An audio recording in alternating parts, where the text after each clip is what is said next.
বহরমপুর লোকসভার সমস্ত ভোটারকে সাধারণ তৃণমূল কংগ্রেসের কর্মী সমর্থক বুথ স্তরের নেতৃত্ব আছে আমার আবেদন। আমি গত 11 তারিখ থেকে 18 তারিখ অবধি দলের মনোনীত প্রার্থী ক্রিকেট খেলোয়াড় ইউসুফ পাঠানকে নিয়ে আমার যে অবজারভেশন ছিল বা আমার যেটা বক্তব্য ছিল সেই বক্তব্য থেকে অনেকটাই আমি নেতৃত্বের প্রতি আস্থা রাখতে গিয়ে আমাকে সরে আসতে হয়েছে।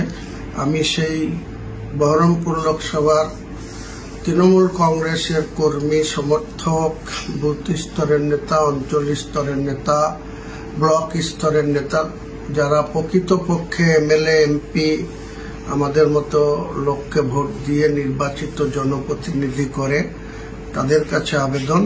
আমাদের দলের সর্বভারতীয় সাধারণ সম্পাদক শ্রীমান অভিষেক বন্দ্যোপাধ্যায়ের সঙ্গে আমার রুদ্ধদ্বার আলোচনা বা নেতৃত্বের প্রতি আমি আস্থা ভরসা রাখছি এবং অভিষেক বন্দ্যোপাধ্যায়কেই নেতা মেনে তার ঘোষিত প্রার্থীকেই আপনাদের কাছে ভোট দেওয়ার আবেদন করছি। ইউসুফ পাঠানকেই সমর্থন করছি। আমি বিশেষ কাজের জন্য দিল্লি যাব। দিল্লি থেকে ফেরত এসে আগামী রবিবার থেকে জেলায় এসে আমার বিশেষ করে ভরতপুর বিধানসভার মানুষের কাছে এবং আমার হোম ব্লক বেলডাঙ্গা 2 ব্লক এর কাছে আমি ইউসুফ পাঠানকে ভোট দেওয়ার জন্য আপনাদের কাছে আবেদন নিয়ে যাব।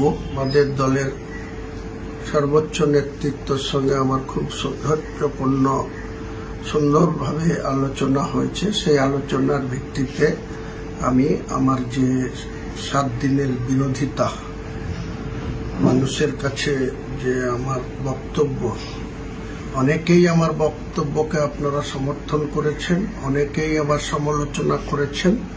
যারা সমালোচনা করেছেন তাদের কাছেও বলবো যে আপনারা দলের প্রার্থীর হয়ে ভোট করে দেখান, আর আমাকে যারা সমর্থন করেছেন তাদেরকেও বলবো আমার মুখ চেয়ে আমাকে সম্মানিত করার জন্য